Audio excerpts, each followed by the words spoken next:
Tự nhiên ôi giời.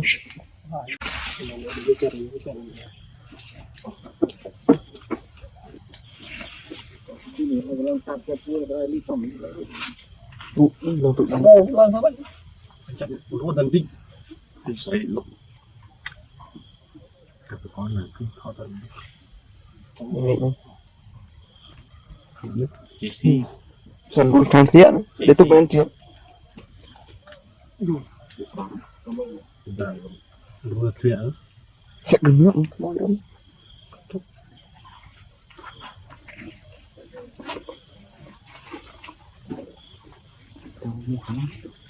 cái bắn nặng này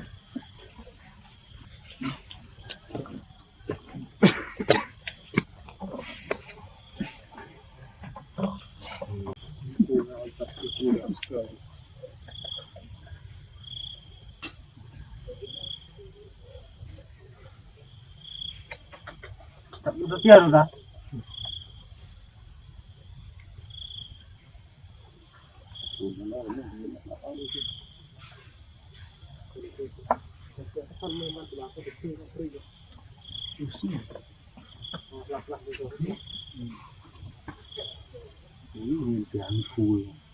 Bạn Trương dùng Plin cũng đã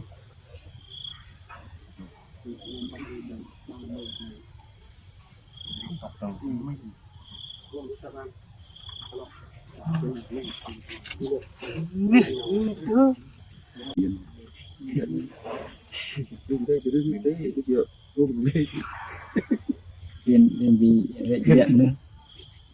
quyền không là này em nó soi cái thước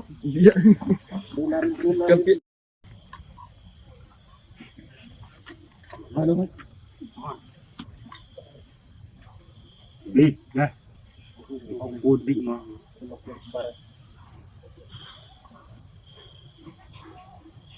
chụp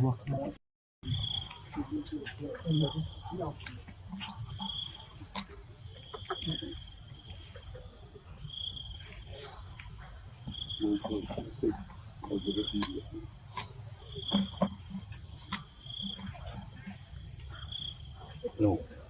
thì cũng đây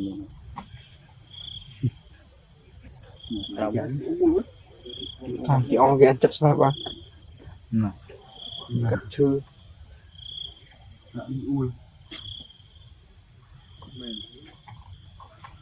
cái đẹp rất bán thì anh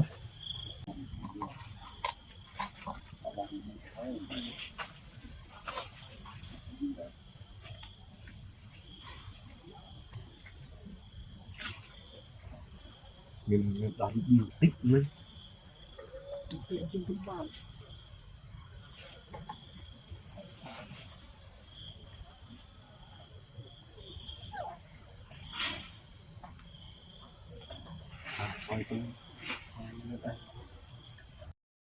thì tới đi này tôi sáng ra được cắt camera kì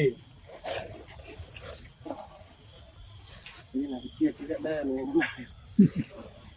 ai chịu chia cái long cắt này là cái cái gì điên chi viện đấy cũng rất chi hot đó đây là bên mình chi viện này chi vật thương này ôi chỉ cái bố cho bạn rồi lên chụp này nó mình